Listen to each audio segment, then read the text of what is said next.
So ever since Microsoft first announced Play Anywhere at E3, they've been claiming that eventually third-party publishers would jump on board.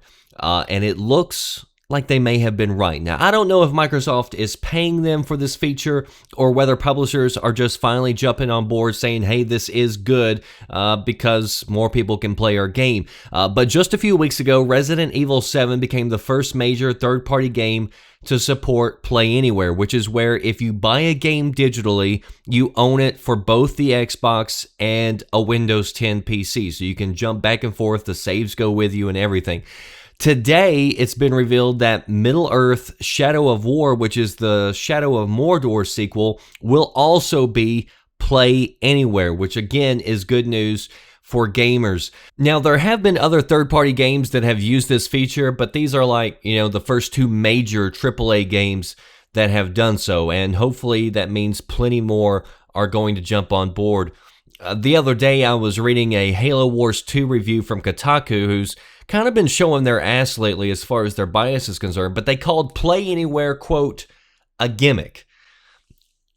I can tell you that it sure didn't feel like a gimmick when I was able to jump on and play the other day with my buddy, who we've been playing RTS games for years together, but he doesn't have a PC. He only owns an Xbox, and I mainly play on PC nowadays, but I was able to jump on board, play with him a few rounds, and that was a lot of fun. Whereas if we didn't have this feature, there's no way I would have bought this game twice. Which apparently, that's what Kotaku, the fucking idiots, think people should have to do, is buy a game twice if you want to play it on console and PC. And maybe he doesn't have any friends like I do on other platforms, so he has no reason to enjoy Play Anywhere. In fact, he probably doesn't have many friends because reading the article, he sounds like a grade A cunt.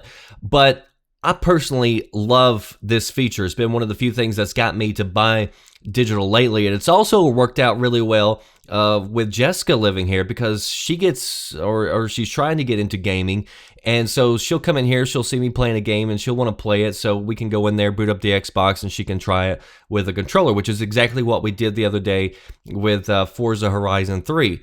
But going back to my buddy who doesn't own a PC, the nice thing about this is that whenever he does eventually buy a PC, because he is working towards it, because I'm always texting him saying, hey, you bought one yet, or you built one, whatever, because he wants to get one. Whenever he does eventually get that PC, he's already going to have a library there that he can play, because again, you're getting two games for the price of one. So in my opinion, it's one of the most consumer-friendly things that Microsoft has done lately, and it certainly doesn't feel like a gimmick whenever you use it as much as I do.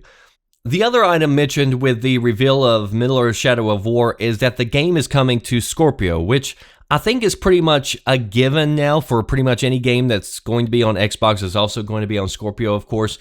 But I think this may have been mentioned for the fact that a few days ago there was a story where some analyst or analyst, he was talking about how there's not going to be a lot of games supporting Scorpio whenever it first comes out, which is ridiculous. If all the games are supporting PS4 Pro and they're all patching it, of course games are also going to support the Scorpio as well. And so I think this may be kind of a signal that yes, publishers are going to take advantage of the extra power.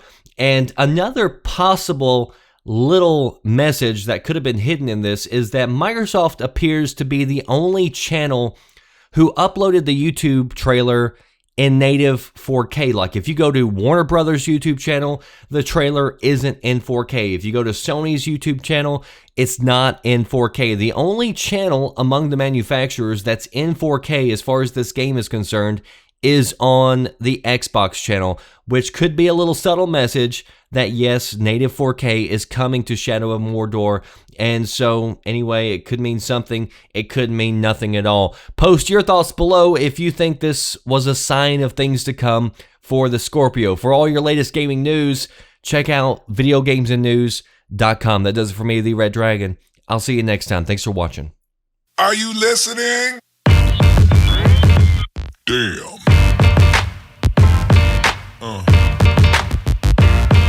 Yeah.